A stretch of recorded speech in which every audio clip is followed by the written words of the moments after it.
नमस्कार. वागर्थाविव संपृक्तो वागर्थ प्रतिपत्तये जगतः पितरौ वंदे पार्वती परमेश्वरो. आपण प्रतिमा अंकाच्या पहिल्या अंकाचा प्रकट चिंतन केलं. आजपासून आपण पुढे जायचंय, दुसऱ्या अंकाला सुरुवात होईल. आणि दुसरा अंक हा लहान आहे आणि प्रतिमा नाटकाचा मुख्य रस करुण रसच आहे. आणि दुसरा अंक हा त्या कारुण्याचा परमोच्च बिंदू आहे. आपल्याला माहिती आहे की माधुर्य, ओज आणि प्रसाद असे 3 गुण असतात.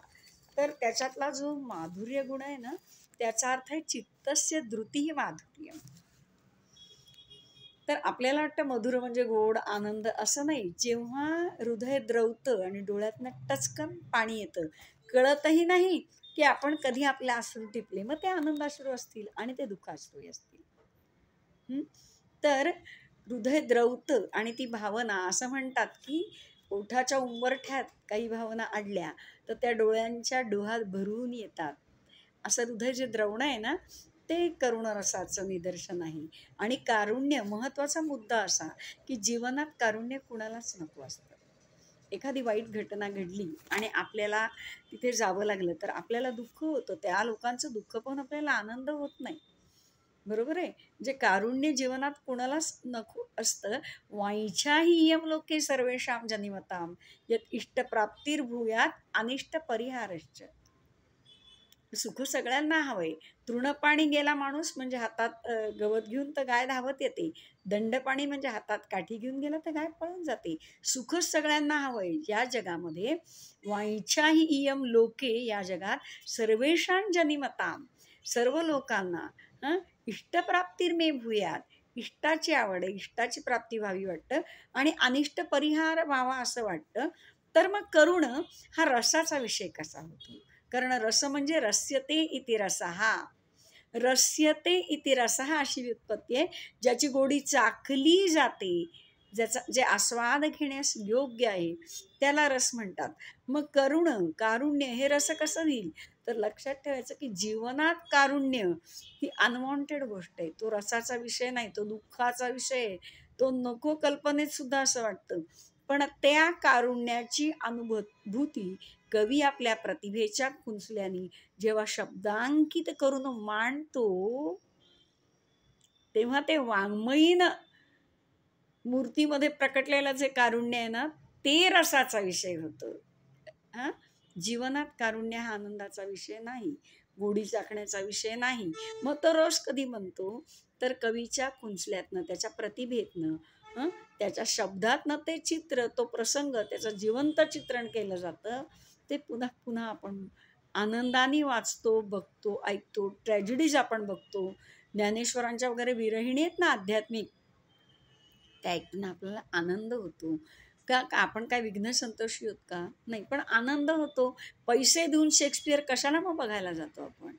तर त्याचं कारण असे की तो जो प्रसंग आहे तो हृदयाला भावला आहे कवीच्या, आणि तो शब्दातनं त्यांनी निभावून नेलाय. तो त्यांनी कसा निभावून नेला, त्याचा जो कलात्मक आनंद आपल्याला तिथे मिळत असतो. म्हणून करुण हा रसाचा विषय बनतो. हे पहिले लक्षात ठेवायचं. तर दुसऱ्या अंकामध्ये संपूर्ण करुण रसाचा परमोत्कर्ष आहे. आणि त्यामुळे दशरथाला जेव्हा राम, लक्ष्मण आणि सीता हे निघून गेलेले कळलेलं आहे, तेव्हा कांचुकी वर्णन करतोय त्याच्या दुःखाचं, की जो महाराजांबरोबर इतके वर्ष राहिलेला आहे, त्यांच्या आयुष्यातली सुख दुःख पाहिलेली आहेत, साक्षी भावानी पाहिलेली आहेत, समरसतेने मदत केलेली आहे, त्याला ते सहन होत नाही की अंतकाली दशरथावर ही वेळ यावी. आणि तो म्हणतो, एषही महाराजः सत्यवचन रक्षण परहा, रामस्य विरहं शक्नोतु, विरह दुःखम सोडून न शक्नोती.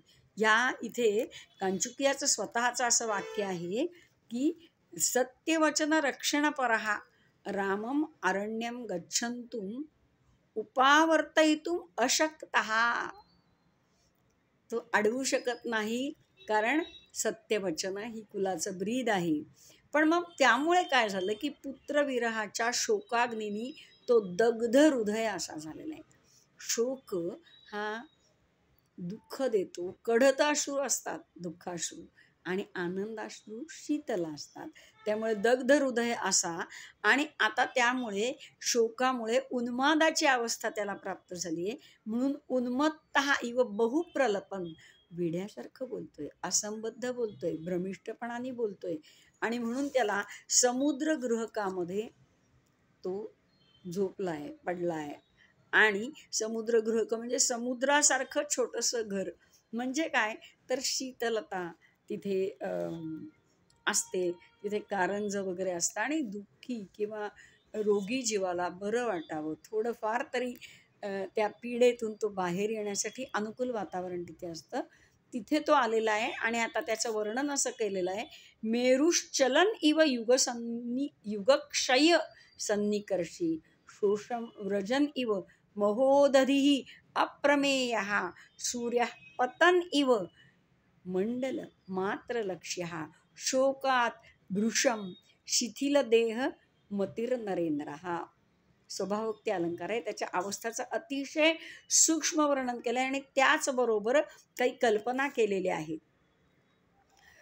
तर आता तो नुसता मरणासनाने अतिशय जवळ त्याचं मरण आलेलं आहे. प्रत्यासन्न तमहा असा काळ आहे. नुसताच युगक्षय जवळ युगक्षय उपस्थित नाही झालाय, तो अतिशय जवळ आलाय. म्हणजेच त्यावेळेस अचल अग नग असं पर्वताला म्हणतात, कारण तो हालत नाही. तो जणू काही तो ढळायला लागावा. किंवा महोदधी महासागर आहे आणि तो अप्रमेय म्हणजे अथांग आहे, पण तरीसुद्धा त्यातलं पाणी आटतंय आणि तो जणू शोष त्याचा होतो आहे. आणि सूर्य हा मंडल मात्र लक्ष्य, हा म्हणजे फक्त मात्र म्हणजे फक्त फक्त त्याचं मंडल दिसतं आहे. तो पतन इव, तो जणू काय कोसळतोय. यातली कुठली गोष्ट होत नसते, पण युगक्षय जवळ आला की असं व्हावं त्याप्रमाणे. आता मेरू म्हटलंय म्हणजे दशरथ हा धीराचा आहे. आपण पाहिलाय तो पराक्रमी आहे, शूर आहे, पण त्याचा धीर कोसळला. त्याच्यानंतर महोदधी, सागरा गंभीर असतो. तो आपलं काही त्याचे स्वतःचे गुण सुद्धा दाखवत नाही. तो मर्यादा ओलांडत नाही. आणि कितीही पाणी काढा त्याच्याकडे पाणी आहेच, पण तो त्याला जणू शोष पडावा अशी परिस्थिती झालेली आहे. म्हणजेच सागराचा उपमा देताना तो गंभीर आहे, तो दाता आहे, परंतु आता त्याच्याजवळ वीर्य, पराक्रम, शौर्य, विवेक काहीच उरलेलं नाही या क्षणी. आणि मंडल मात्र लक्ष्य, हा सूर्य म्हटलं म्हणजे सूर्याप्रमाणे तेजस्वी आहे, पण आता मंडल मात्र लक्ष्य म्हणजे त्याचं तेज सुद्धा गेलेलं आहे. म्हणजे विवर्ण भाव त्याच्यात आलेला आहे. मेरू स्वर्ण पर्वत सादृश्य तेज आहे, निश्चयाची वृत्ती आहे, पण आता ती ढळली. म्हणून त्याच्यात गुण त्रय दाखवलेले आहेत. मेरू सारखा तो अचल आहे, पण आता नाही, आता तो ढळायला लागलेला आहे. आणि स्थिरता, युधी अपि स्थिरा असं जसं युधिष्ठिराबद्दल बोलतात, तशी त्याच्याकडे स्थिरता होती, पण आता तो विचलित झाला. याच्यातनं शोकातिशय सूचित करायचा आहे. धैर्याचा सागर असणारा आता तो शोष त्याला पडलाय, म्हणजे त्याचं धैर्य हे लुप्त होतंय हे दाखवायचं आहे. आणि सूर्य हा तेजस्वी आहे, पण मंडल मात्र लक्ष्य असं म्हणतो, तेव्हा त्याचा तेजाचा अभाव आणि विवरणता तिथे उत्पन्न झालेली आहे.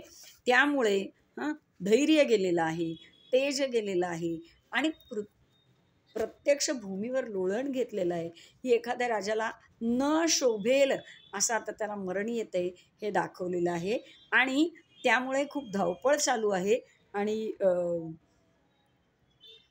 कांचुकीय सगळीकडे बघतो आणि म्हणतो, राम निर्गमनात, राम निघून गेलाय, त्यामुळे ही अयोध्याही शून्य आहे आणि दशरथ राजाही कोणत्याही क्षणी त्याचे प्राण जाईल अशी अवस्था आहे.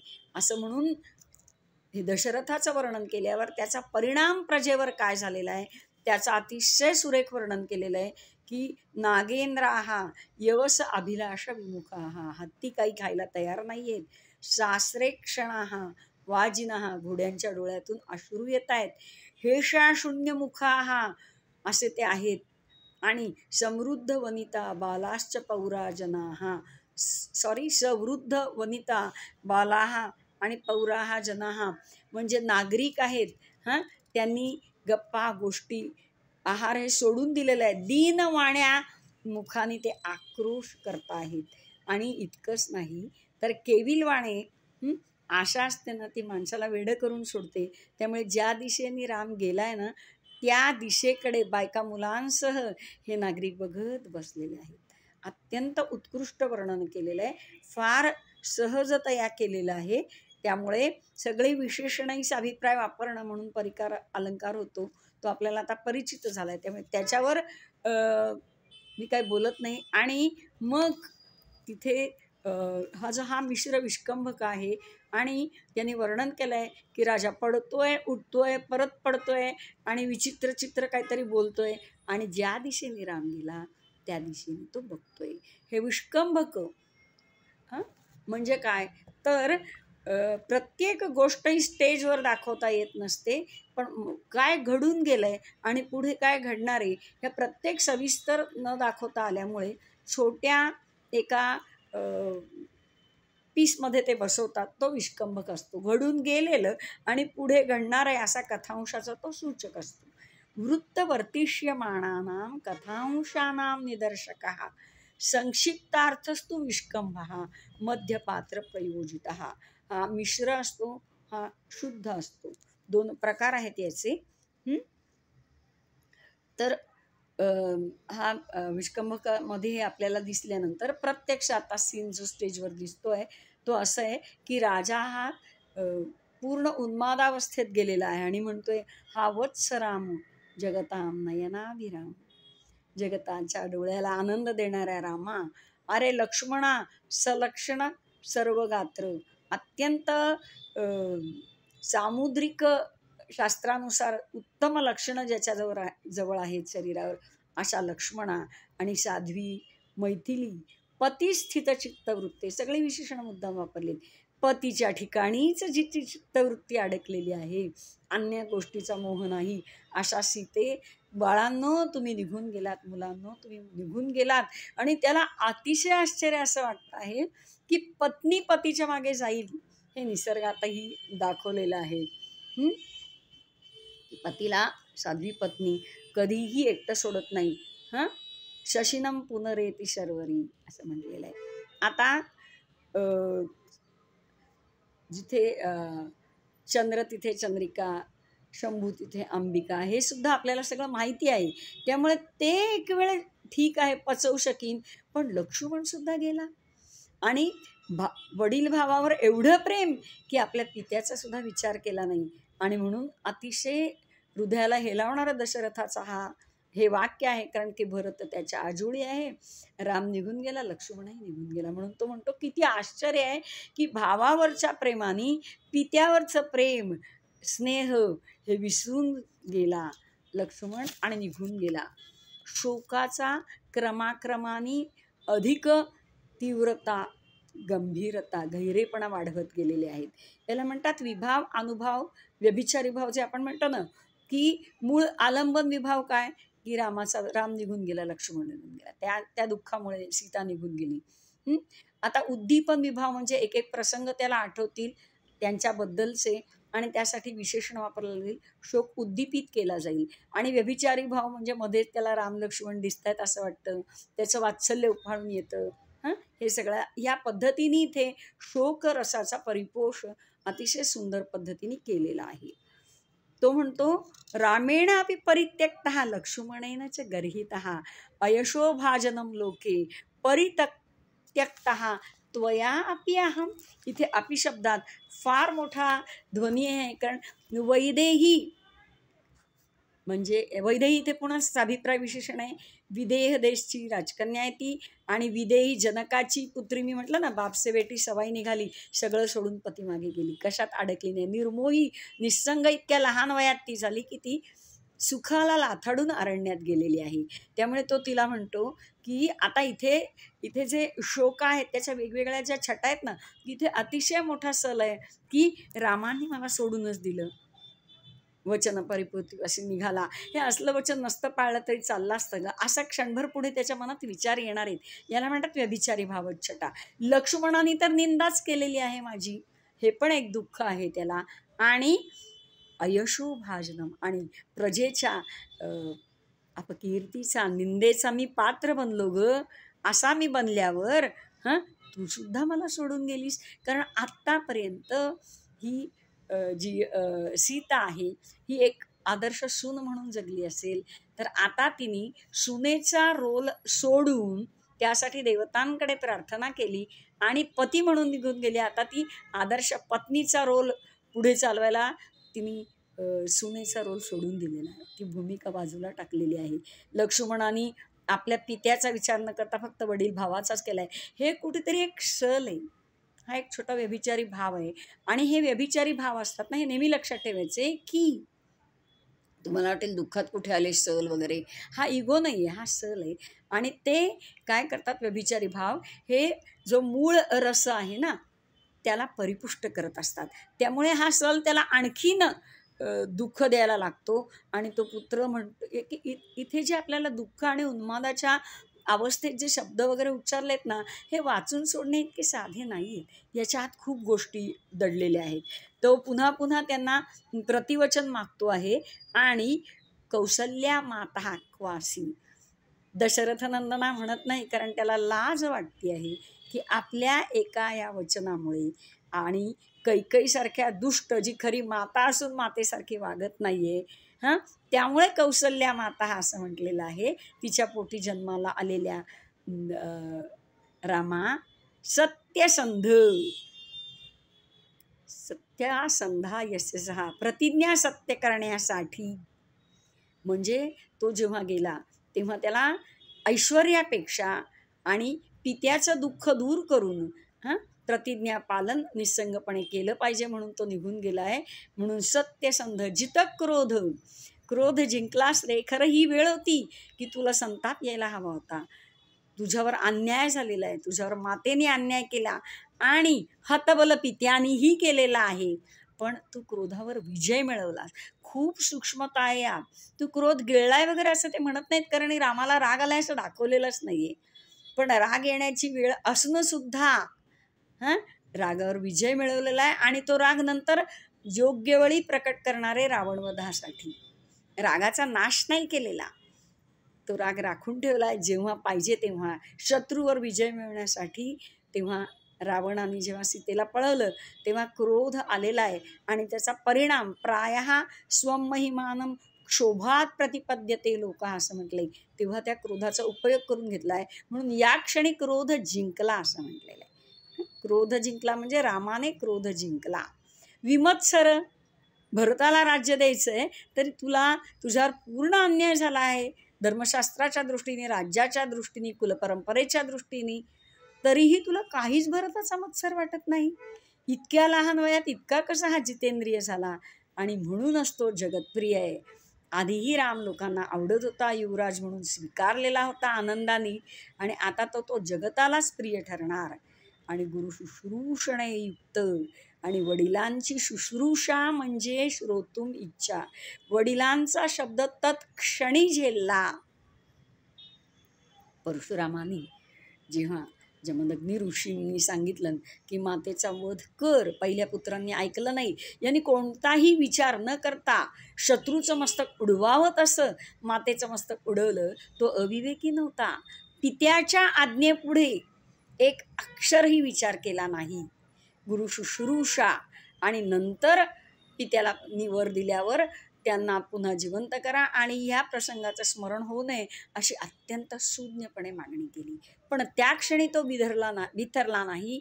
म्हणून गुरु शुश्रूषणे युक्त, याचा अर्थ असा आहे की वडीलधाऱ्यांची आज्ञा ही क्षणाचाही विलंब न करता, त्यावर चर्चा न करता, उहापोह न करता अंमलात आणणारा अशा तू प्रतिवाक्यम प्रयच्छमी. अरे मला एखादं तरी माझ्या बोलण्याला काहीतरी प्रतिसाद दे, असं दुःख तो करत आहे. आणि मग सर्वजन हृदय नयनाभिरामः रामः क्वासौ मैर्गुरु, गुरु अनुवृत्ती, सगळी त्याची विशेषण आहेत की वडीलधाऱ्यांचं ऐकणारा, शोकार्तांबद्दल दया असणारा, त्याच्यानंतर तृणवत राज्याचं ऐश्वर्य सोडून देणाऱ्या, अरे म्हाताऱ्या वडिलांना नको रे सोडून जाऊस, वृद्धम पितरम मा परित्यज्य, असं जाऊ नकोस, की असंबद्धेन धर्मेण ते कृत्यम. पहा, धर्मकृत्य, प्रतिज्ञापालन, वडिलांची आज्ञापालन हा पुत्राचा धर्म आहे.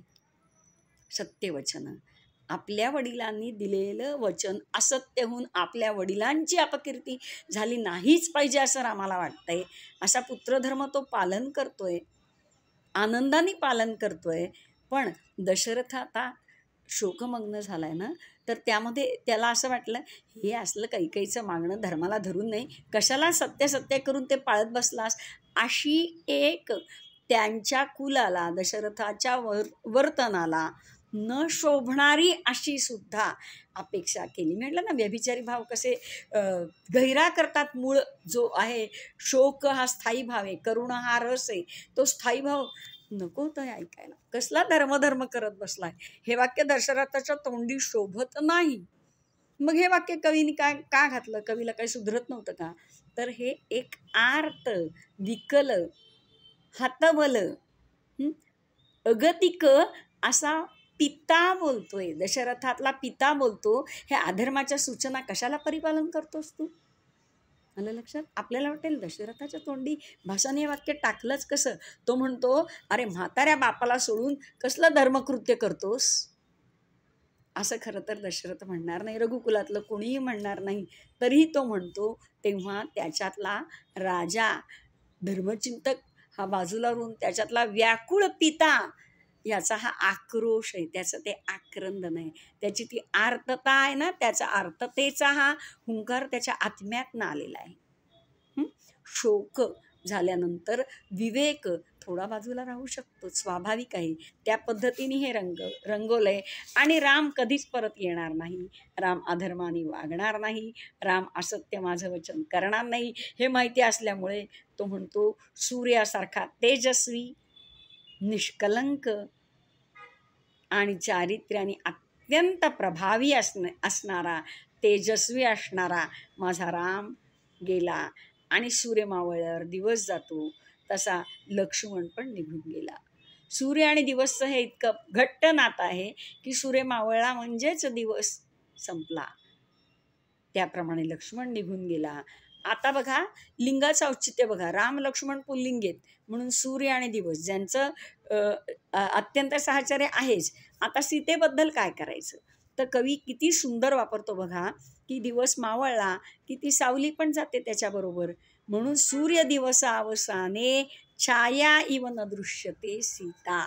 फार निसर्ग वर्णन वगैरे ह्यांना आवडत नाही. भासाला या गोष्टींपेक्षा तो भावनात्मकतेत आणि तरलेत अधिक रमतो. मग त्यांनी निसर्गाचा असा उपयोग केलेला आहे.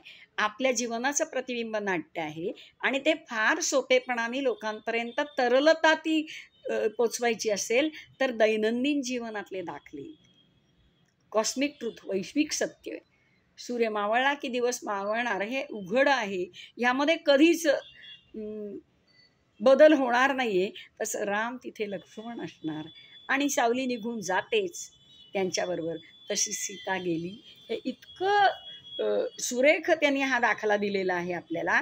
आणि हे अशा पद्धतीने तू आज्ञापालन केलंस, एरवी शोकार्तांच्या मध्ये दयाशील असलेला तू मला सोडून गेलास, धर्मपालन आणि शास्त्राला अनुकूल वागणारा तू, तुझ्या हे नाही करे लक्षात आलं की म्हाताऱ्या पित्याला सोडून जाणं हे अधिक श्रेष्ठ आहे, असं ह्या क्षणी दशरथातला पित्याचा आत्म्याचा हा आक्रोश आहे.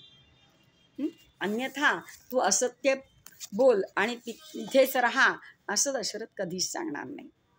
आता हे सगळं जे घडतंय हे प्रारब्धाचं फळ आहे, दैवाचं फळ आहे. आणि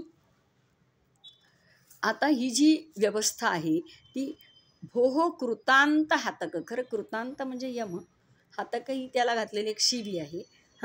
तर आता हे जे दैव आहे आणि हे जे धर्म आहेत हे आपल्याला कसे त्रास देत आहेत, म्हणून तो म्हणतो अनपत्या वयम रामः अन्यस्य महीपते हे पुत्रः आणि वने व्याघ्रीच कैकेयी त्वया किन्न कृतं त्रयम. तू हे 3 गोष्टी का नाही रे केल्यास, की मला नसतं मूल तर चाललं असतं. आधी नव्हतंच, मग झालं आणि शाप वरदान ठरला. पण त्याचा कायमचा वियोग, हे मुलगा होऊन मग वियोग होण्यापेक्षा नसलेला परवडला. नाही तर तो मला अनपत्य तो परवडला असतं या पितृवियोगापेक्षा. तर त्यानंतर पण राम हा विश्वाचा लाडका आणि विश्वाच्या कल्याणासाठी उत्साह शक्ती ती आवश्यक आहे. म्हणून ठीक आहे, राम जन्माला मग दुसरीकडे तरी घालायचा होता स्त्री. आणि तिसरं म्हणजे ही जी कैकेयी आहे, त्याची लाडकी पत्नी असं म्हणतात, तिला तीच जन्माला नको होती. आणि जन्माला आली असती ना, ती वनात व्याघ्री व्हायला हवी ती. कारण ह्यात क्रौर्य आहे. एका अपत्याला वनात धाडणं, कारण आपल्या पोटच्या अपत्याला राज्य मिळावं, हे फार मोठं क्रौर्य आहे. वनात कशाला धाडायचं? भरताला फक्त राज्य मागायचं होतं. स्वार्थ आहे, पण त्याच्या पुढे अधिक क्रौर्य पण आहे. आणि स्वार्थच पचू शकतो, पण क्रौर्य नाही पचत. म्हणून ही स्त्री आहे का, ही माता आहे का? आणि हिला जर राजमाता म्हणून घ्यायचा लोभ असेल, हिला जर आपला मुलगा राजा व्हावा असं वाटत असेल, तर तेही ठीक आहे. पण रामाला वनात घालवण्याचं आणि हिंस्त्र श्वापदाच्या तोंडी राम सीता लक्ष्मण जाणार आहेत हे कळत असूनही ती आपल्या हट्टापासून मागे गेली नाही. म्हणून त्यांनी तिला म्हटलं आहे की तिला व्याघ्री का केलं नाही. अत्यंत हृदय आणि काय म्हणू आपण, खूप करुण प्रसंग आहे. आणि त्याला म्हणायचं काय होतं, दैवा तू मला रामापासून वेगळं करायचं नव्हतंस. ते त्यांनी कुठल्या वेगळ्या पद्धतीने म्हटलं, तर तू तिला व्याघ्री का नाही केलंस, मला अनपत्यता का नाही दिलीस, रामाला दुसरीकडे का नाही जन्माला घातलंस.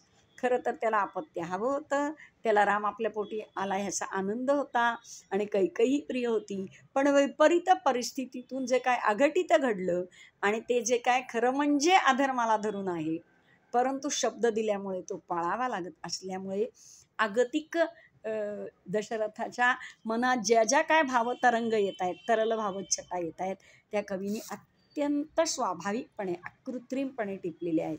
एक राजा धर्मशास्त्र जाणणारा, एक राजा दैवापेक्षा पराक्रम मानणारा, तो आता हाताबोल होऊन काय काय बोलत आहे ते फार सुरेख चित्रण केलेलं आहे. शेवटी त्याला तो इतका अधीर झाल्यानंतर त्याच्या प्राणाला धोका आहे म्हणून पतिव्रता पत्नी कौसल्या म्हणते, एवढं दुःख करू नका, आपला हा 14 वर्ष संपल्यावर त्यांचं तुम्हाला दर्शन होईल. तेव्हा तो गेला भ्रमात जायला लागला. तो म्हणतो, तू कोण? यापुढे भास कौसल्याच्या तोंडी जी माता काही कारण नसताना पुत्र आणि स्नुषा ही हरवून बसलेली आहे, जिचा पती कुठल्याही क्षणी मरणाच्या उंबरठ्यावर उभा आहे आणि त्याचा कायमचा वियोग होईल, ते केवळ एका कैकेयीच्या हट्टामुळे. आणि त्यात अधिक मोठं दुःख म्हणजे जो मुलगा आपला निरोप न घेता गेला. काल मी म्हटलं, उंबरठ्यासह ओलांडून या मातेची माया, अशा सह अलंकार गदिमांच्या कवितेत आहे. आठवेल गीत रामायणात उंबरा किती सहजपणे ओलांडतो की नाही आपण, तितक्या सहजपणे तो आईला सोडून गेलास न सांगता. हा बदल केलेला आहे, हे बदल केलेले आहेत कारुण्य आणखी गैर करण्यासाठी. आणि म्हणून ती म्हणते, अस्निग्ध पुत्र प्रसविनी खलु अहम. कोरडं प्रेम शून्य अशा मुलाला जन्म देणारी आई कौसल्याच बोलते तुमच्याशी. तेव्हा राम म्हणतो, तू कौसल्या आहेस, तू रामाची जननी आहे, सगळ्यांच्या हृदयात प्रेमाचा वास करणाऱ्याला तू अस्निग्ध कशी काय म्हणतेस? तू सारवती आहेस, तू मंदभागिनी नाही. कारण की तुझ्या पोटामध्ये जगत कल्याण असं सार गर्भ असा आत्मा नी प्रवेश करून रामाने जन्म घेतलेला आहे. त्याच्यामुळे तू स्वतःला मंदभागिनी म्हणू नकोस. मी मात्र हे दुःख सहन करू शकत नाही आणि काहीच करू शकत नाही. निमित्त मी पण आहे या दुःखाला, कारण मी कैकेयीला वचन देऊन बसलो होतो. त्यामुळे आपली अगतिकता, त्याचं दुःख अजून अजून असह्य करते आणि त्यामध्ये किंकर्तव्य मूढता आल्यामुळे संताप, एक आत्म्याचा अगतिकतेचा एक दाह त्याला जाळतो आहे. आणि म्हणून तो म्हणतो, हे असह्य दुःख सहन करण्यास मी अगदी असमर्थ आहे. आणि हे ज्वलन असं त्याने म्हटलेलं आहे की अग्नी जाळतो तशी ही व्यथा मला जाळत आहे. आणि मी सहनही करू शकत नाही आणि मरतही नाही. मग सुमित्रेकडे पाहून म्हणतो, ही कोण? असं प्रत्येकाचा परिचय दाखवलेला आहे. आणि सुमित्रेला तो म्हणतो, तवैव पुत्रः सत्पुत्रः येन नक्तं दिवं मने रामः रघुकुलश्रेष्ठः छायया इव अनुगम्यते.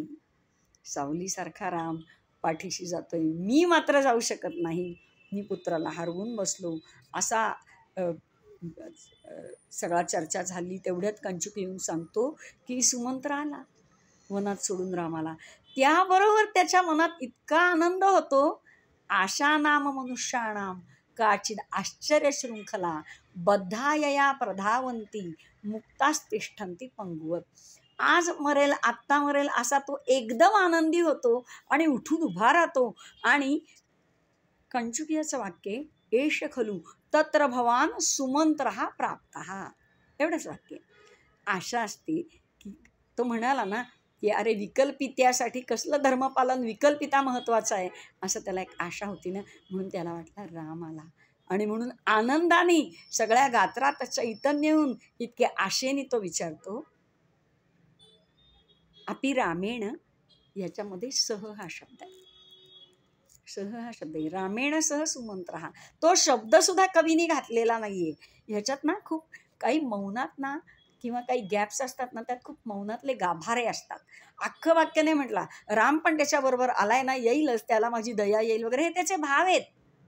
पण तेवढं उच्चारणं नाही. अति हर्षात अति दुःखात एखादा शब्द आहे ना, तो सगळं बोलून जातो.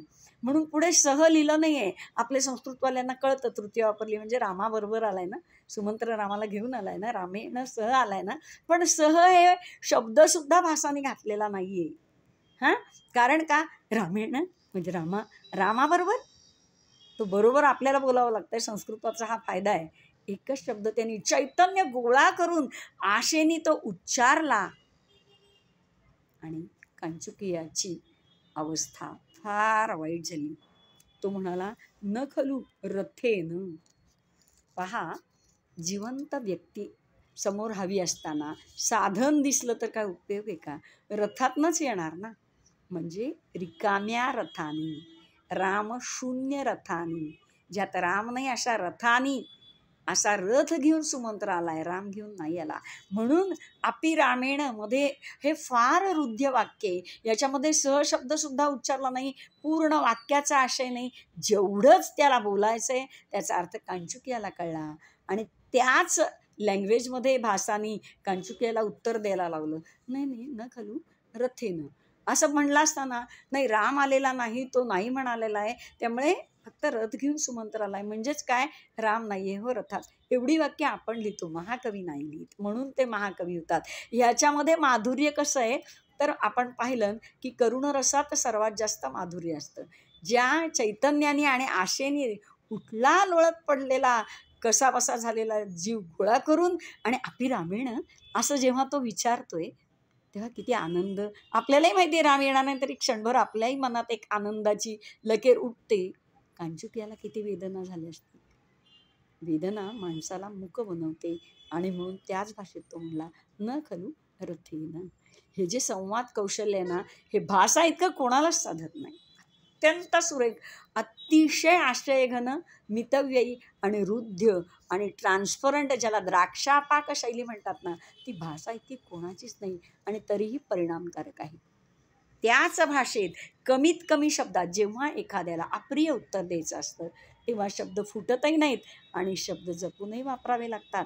आणि अधिक बोलणं उचितही नसतं. हे सगळं साधून 2 शब्दात, प्रश्न आणि उत्तरात कवीनी भासानी सगळ्या रसिकांना जिंकलेला आहे. राजा म्हणतो, कथम कथम रथेन केवलेन. आता केवल हा शब्द मगाशी घातला असता तर, पण तो घालायचा नव्हता, कारण तो कंचुकीयाला बोलवतच नव्हता. मग मात्र राम म्हणाला, काय फक्त रथच आला आणि मूर्छित होतो. त्याची मूर्छा पाहून आता कळलंय की आता काही खरं नाही याचं. तेव्हा कंचुकीय म्हणतो, भोः कष्टम. अतिशय वेगळं वाक्य बघा. ईदृक्विधाः पुरुषविशेषाः. ईदृशीम आपदम प्राप्नुवन्ति इति विधी अनतिक्रमणीय. तो म्हणतो अशा प्रकारचे लोक जे इंद्राकडे स्वर्गात देवांना मदत करायला जातात, दानवांची युद्ध करायला जातात, असे श्रेष्ठ लोक ईदृशी, राम नाही म्हटल्यावर पुन्हा जमिनीवर कोसळतात, या अवस्थेला येतात. याचा अर्थ दैव हे कोणालाही ओलांडता येत नाही. आणि मग राजा म्हणतो की सुमंत्र म्हणतो की हे आता काही प्रतिकार करायला उरलेलं नाहीये. आणि त्यावर मात्र राजा म्हणतो शून्यम प्राप्तः यदि रथो भग्नो मे मनोरथा. जर रामाशिवाय मुलाबाळांशिवाय रथ आला असेल तर माझा मनाचा रथ आहे ना तो आता तुटला. एक आशा होती म्हणून ती उमटली होती म्हणून तो उभा राहिला होता आणि तो आशा संपली, पूर्ण शेवटची आशा संपल्यावर तो मनाचा रथ आहे ना तो निश्चल झाला. आता मला काहीही मनात कसलीच इच्छा उरली नाही. आणि आता जो रथ आलाय ना तो मी तर म्हणतो की रिकामा रथ येणं हे काळाने दशरथाला नेण्यासाठी रथ पाठवण्याचं द्योतक आहे, एवढं तो उद्गारतो. आणि इथे कवीनी खूप सुंदर शब्द वापरले. नूनम निश्चितपणे दशरथम नेतुम कालेन प्रेषितः रथः. हा सुमंत्राने आणलेला रथ म्हणजे काळाने आणलेला हा रथ आहे जो मला नेण्यासाठी आलेला आहे. आणि मग असं असेल तर त्याला ताबडतोब बोलवा. आणि मग राजा ला असं वाईट वाटतंय आणि तो त्याच्याच शोकात अवस्थेत बोलतोय की धन्या खलु वने वाताः तटाक परिवर्तिनः विचरंतम वने रामम ये स्पृशंती यथा सुखम. पहा, वियोगामध्ये तदंग म्हणजे सादृश्य बघतात, त्याच्यानंतर चित्रकर्म चित्रात बघतात, त्या काही कुठे पहा छाया इव सीता वगैरे शब्द वापरलेत ना, तर पालवी हरिणी यांच्यात आपल्या प्रिय पत्नीचे डोळे पाहणं वगैरे हे सादृश्य दर्शन आहे. चित्र काढून मन रमवणं हे एक आहे.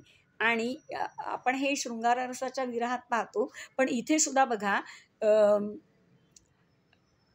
एक उपाय आहे चौथा, तदंग स्पृष्ट स्पर्शनम. म्हणजे आपल्या प्रिय व्यक्तीच्या अंगाला ज्याचा स्पर्श झाला त्याला स्पर्श करणे.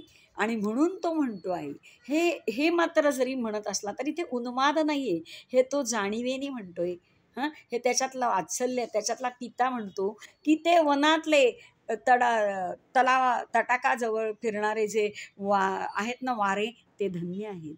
कारण तिथे फिरणारे, आता तो वनात जाणार निघून, तिथल्या ते जे आहेत वारे ते रामाला त्यांना हवा तसा मनस गोंजारू शकतात, मी नाही. याला म्हणतात तदंग स्पृष्ट स्पर्शनम. आपल्याकडे छोटं बाळ आलंय समजा आणि ते महिनाभर राहिलं आणि ते निघून गेलं की आपण अस्वस्थ होतो की नाही. मग त्या बाळाचं समजा मोजा विसरलाय, दुपटं विसरलंय, टोपडं विसरलंय, ते जवळ घेतो आपण हृदयाशी आणि वात्सल्य जागो. त्यात बाळ असतं का? पण त्याचा स्पर्श झालेली वस्तू किंवा भक्तिभावनेमध्ये सद्गुरूंचा परमेश्वराचा स्पर्श झालेल्या वस्तूला आपण स्पर्श करतो ना, तोच भाव शोकात आणि विप्रलंब शृंगारात हे टेक्निक आहे तदंग स्पृष्ट स्पर्शनम. आणि म्हणून तो म्हणतो की ते वारे धन्य होत. काबुलीवाला सिनेमा आहे ना, तर त्याच्यात तुम्ही बघा की तो काबुलीवाला आपल्या मायभूमीपासून खूप लांब आहे आणि त्याला आठवण होती, तेव्हा तो म्हणतो तेरे दामन से जो आए उन हवाओं को सलाम. हेच टेक्निक आहे त्यात. आलं लक्षात? तर आता सुमंत्र समोर आलेला आहे आणि सगळं डिटेल आपण बोलणार नाही आहोत, पण सुमंत्र समोर आल्यानंतर त्याने दृश्य पाहिलंय की सगळे अयोध्या येताना पाहिलं त्याने की सगळे अयोध्या ही आपण पाहिलं जेवण खाण सोडून पशुपक्षी यांच्या डोळ्यातनं अश्रू आहेत, कुणी अन्नाचा घास घेत नाहीयेत आणि राजाची निंदा करतायत, हे त्यांनी पाहिलं. आणि राजा विचारतो सुमंत्र, माझा ज्येष्ठ राम कुठे आहे? त्याच्यानंतर माझी मुलगी सीता कुठे आहे? आणि अतिशय भावावर प्रेम दाखवणारा तो सौमित्री कुठे आहे रे, म्हणजे लक्ष्मण कुठे आहे, हां, की मरणासन्न पित्याला सुद्धा सोडून, हां, दुःखाच्या सागरात ढकलून भावासाठी जाणारा तो कुठे रे. ते पुन्हा एक थोडासा इथे काय म्हणू आपण त्याला, सल आहे थोडासा, हां, तो त्याला अजूनही त्रास देतो आहे. हां, ते कुठे आहेत रे, त्यांचा काही संदेश आहे का, मला त्यांना बघायचं रे.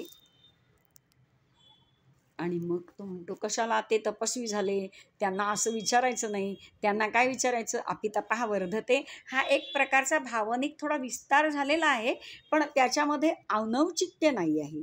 कारण आपला राजा युवराज होण्याच्या ऐवजी आज तपस्वी झाला, निस्संगपणे गेला, मातापित्यांना सोडून गेला, न विचारता सोडून गेलाय. मग त्या तपस्वींच्या बद्दल आपण असं पर्सनल कशाला व्हायचं. आपण विचारावं, तपस्वीनाम तपः वर्धते.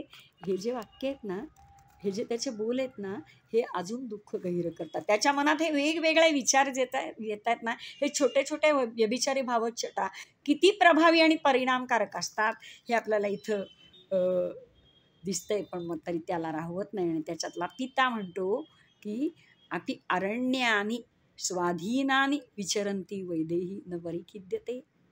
सुनबाई आणली, दुसऱ्याची मुलगी आणली, माझ्या चुकीमुळे, माझ्या राजधर्मा पालनामुळे आणि पितृनिष्ठेमुळे राम तर निघून गेला, पण जिला जा म्हटलं नाही ती सीताही निघून गेलेली. ह्याचा त्याला त्रास होतोय. आणि ती वैदेही वनात हिंडत असताना तिला त्रास तर नाही होत ना, असं तो विचारतोय. असा हा अजून पुढे थोडासा हा डेव्हलप होतोय. आपण पुढच्या भागात ह्याचं जास्त चिंतन करू. धन्यवाद.